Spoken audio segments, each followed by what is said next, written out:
فاذكروني أذكركم واشكروا لي ولا تكفرون.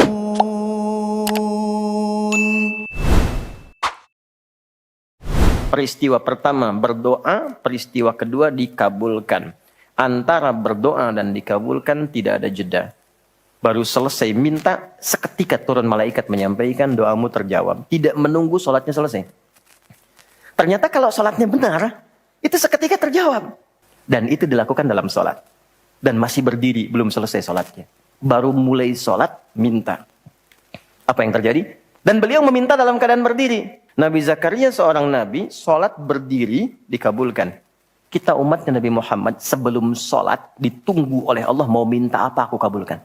Maka turunlah Quran surah kedua ayat 45. Wasta'inu bis sabri wassalah. Kalau engkau punya persoalan, jangan mengeluh kata Allah. Terima dulu dengan sabar. Kata Allah, aku menitipkan masalah ini bukan ingin membuat kehidupanmu bermasalah.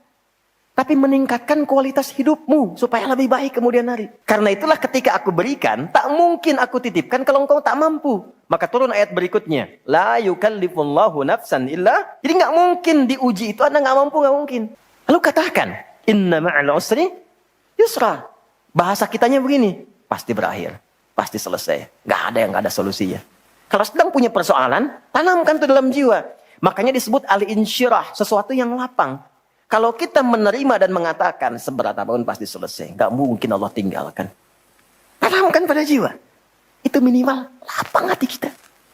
Dan ini ada fikih doa. Bagus sekali. Jadi kalau berdoa, sebut nama Allah sesuai permintaan. Yang kedua, cari bahasa yang menyentuh.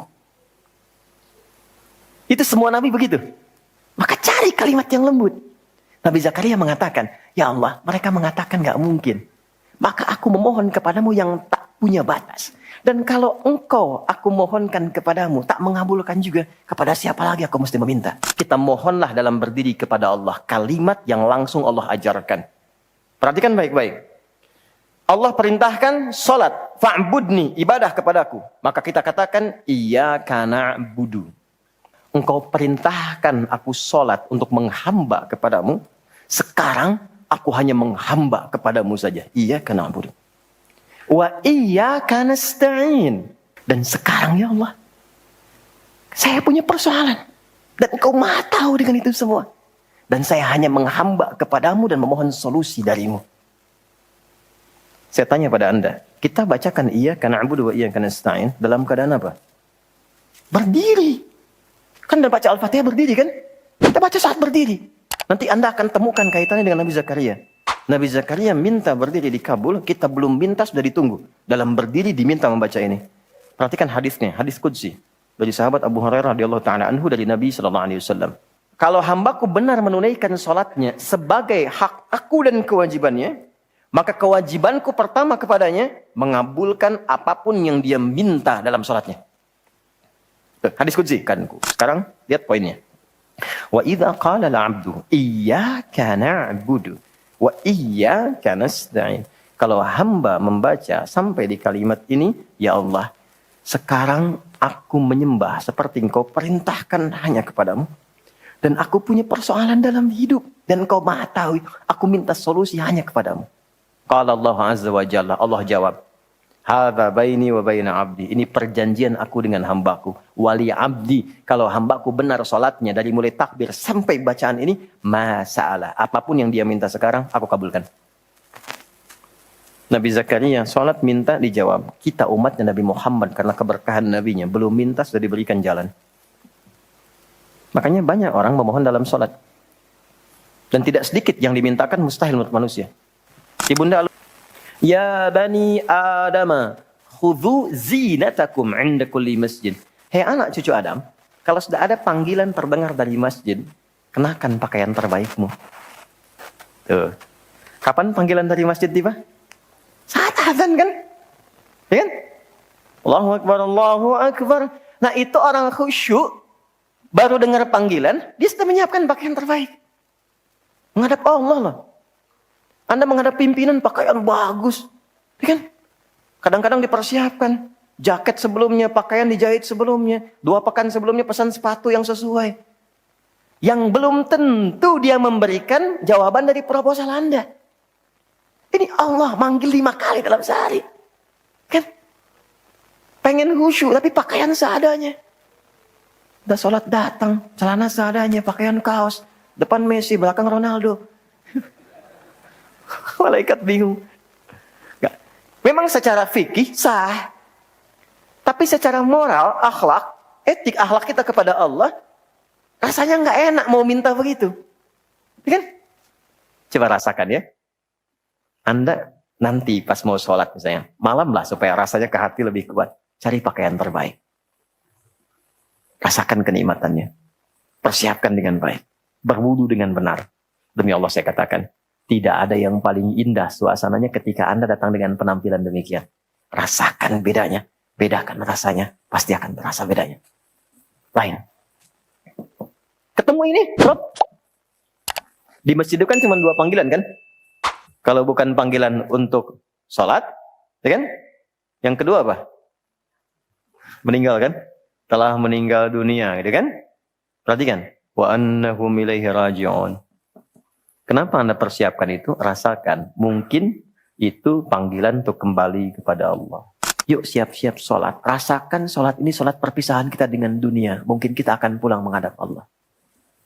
Sebetulnya kalimat itu untuk membentuk kehusyuan. Kehusyuan. Karena itu pastikan kalau mau sholat pakaiannya halal. Yang baik. Rasakan kita dipanggil.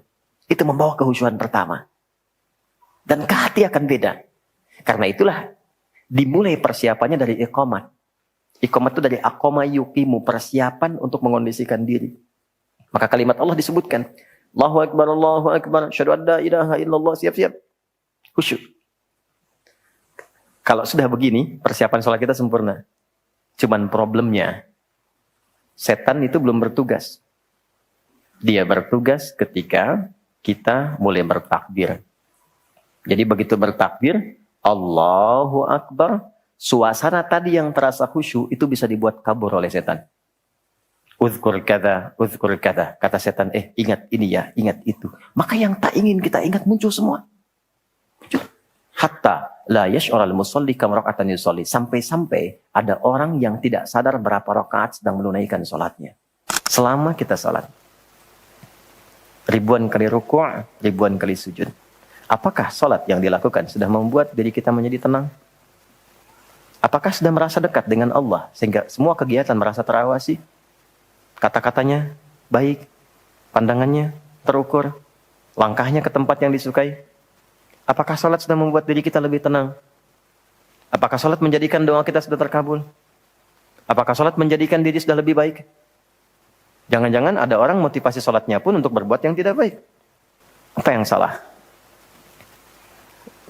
Rakaatnya sama dari dulu sampai sekarang, subuh 2 rakaat. Duhur 4, asar 4, maghrib 3, isya 4. Dari awal bacaan pokoknya sama semua. Kenapa hasilnya bisa beda? Sumbernya hanya 2 masalahnya. Masalahnya 2.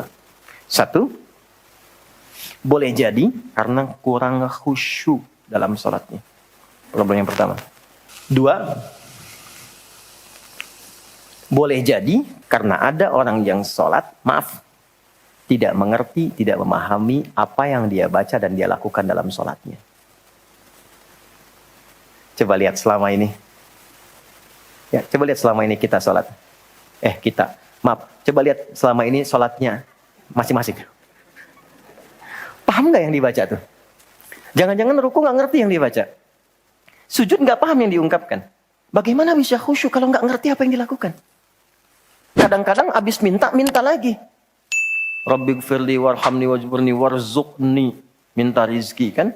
Dalam duduk di antara 2 sujud itu. Habis sholat minta lagi, ya Allah berikan aku rizki. Kata malaikat, yang tadi apa dalam sholat? Tadi warzuqni. Jadi tidak ada kenikmatan. Ya, ini problemnya. Sholat adalah pengantar pada kesuksesan dan kebahagiaan hidup. Profesi apapun yang Anda pilih, Anda jaga sholat dengan benar, tertinggi Anda dapatkan. Tertinggi. Nah, ada sukses saja. Sukses. Ada bahagia saja. Happiness. Sukses dan bahagia, success and happiness, Maka berubah kalimatnya menjadi falahun. Falah. Coba cek panggilan sholat. 5 kali diperdengarkan setiap pergantian waktu. Hayya 'alas shalah. Kenapa sholat? Dijawab langsung, diperdengarkan di telinga kita. Hayya 'alal falah. Supaya engkau sukses dan bahagia.